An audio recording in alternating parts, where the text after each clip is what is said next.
Hola, preciados amigos, me encuentro en este momento en Suiza, ¿verdad? En la ciudad de Ginebra.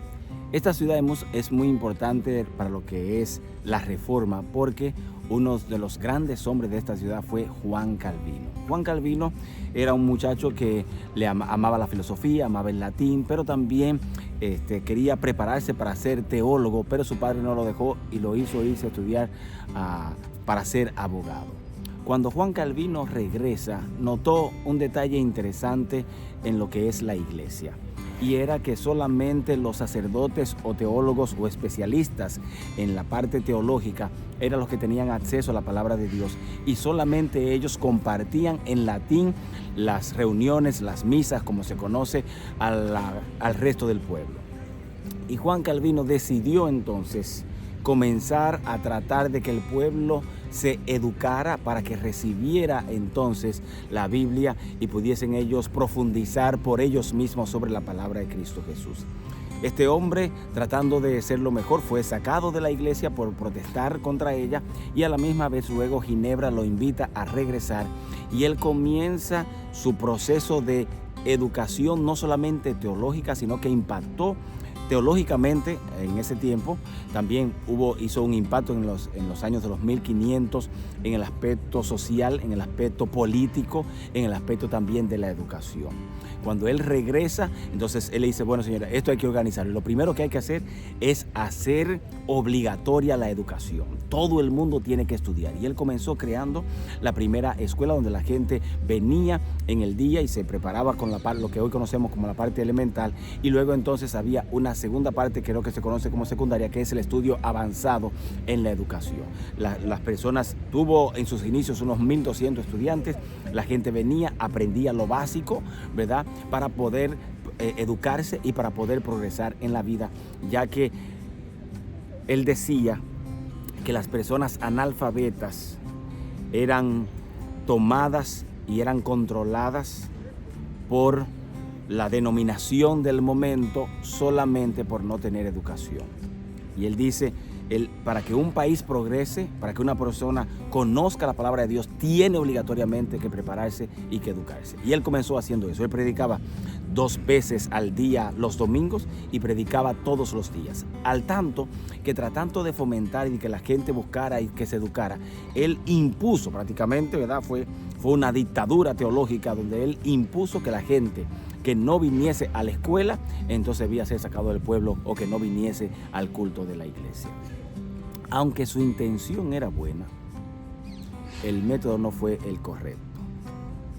Él impuso también de que había mucha diferencia entre las personas que tenían dinero y los que no tenían, los que eran educados y los que no eran educados. Y él entonces dijo: aquí todo el mundo va a venir vestido de negro. Y todas las personas venían y vestían completamente de negro, hasta que alguien se le ocurrió y decía: bueno, ¿y cómo vamos a identificar al pastor? Y entonces él se inventó la corbata clerical, ¿verdad?, que era ese listón blanco que todavía se utiliza hoy en día, para diferenciarlo, ¿verdad?, del común denominador. Él fue una persona muy estricta, fue una persona muy odiada por la iglesia en ese momento, por cómo hablaba en contra de ella y cómo sacó a las personas para mejorar en su estatus educativo y también crecer en la fe. Muchos de ellos crecieron en la fe porque estaban interesados. Otros de ellos crecieron en la fe porque fueron obligados. Y aquí es que viene mi detalle. Una buena intención con un mal método no va a ser una bendición. Entonces, aunque la intención de Juan Calvino fue buena, porque quería que la gente creciera, quería que la gente conociera, quería que la gente se educara, quería que la gente profundizara en la palabra del Señor, a veces nosotros no podemos imponer nuestra posición. Y eso es lo peligroso cuando se le da poder a una persona para que imponga su posición.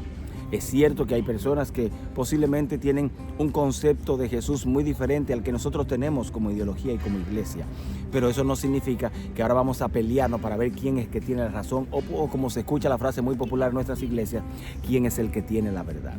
La palabra de Dios declara que la verdad es solamente Cristo Jesús.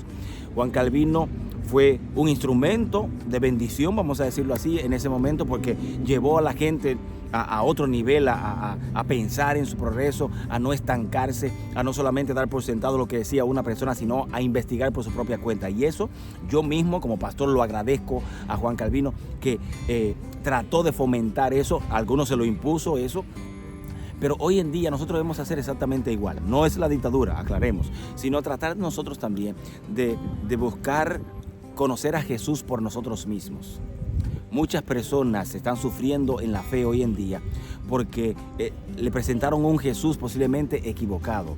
Le han presentado un Dios solamente que te está persiguiendo y que te vas a quemar en el infierno, pero hay un rostro de Dios, hay una cara de Dios, hay otro lado de Jesús y de Dios que puede ser de bendición para nosotros. Entonces el Dios del cielo también nos invita a eso, a que no te lleves solamente de la conexión que tuvieron tus padres, sean pastores, sean líderes de iglesia, sean hermanos en la fe, a que tú también busques tu propia conexión, que tú también busques tu propio encuentro con Dios, que tú puedas descubrir en la palabra de Dios lo que llena tu corazón y el vacío existencial que tú tienes, que posiblemente no es el mismo vacío que tenían tus padres.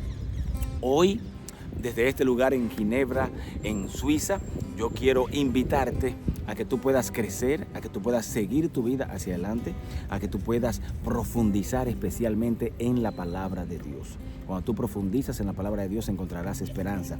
Cuando tú profundizas en la palabra de Dios encontrarás las respuestas existenciales que tú tienes. Cuando tú profundizas en la palabra de Dios vas a encontrar no solamente soluciones, vas a encontrar bendiciones y vas a encontrar también la oportunidad de poder tú crecer en la fe. Juan Calvino nos recuerda que aunque hay buenas intenciones, las soluciones no vienen por imposición, sino por bendición. Y como dice la palabra de Dios, que nosotros somos la sal de la tierra y debemos dar el ejemplo. Desde aquí, desde Ginebra, en Suiza, su aventurero El Gozo, el pastor Arnaldo Cruz, animándote una vez más a creer solamente en la palabra de Dios.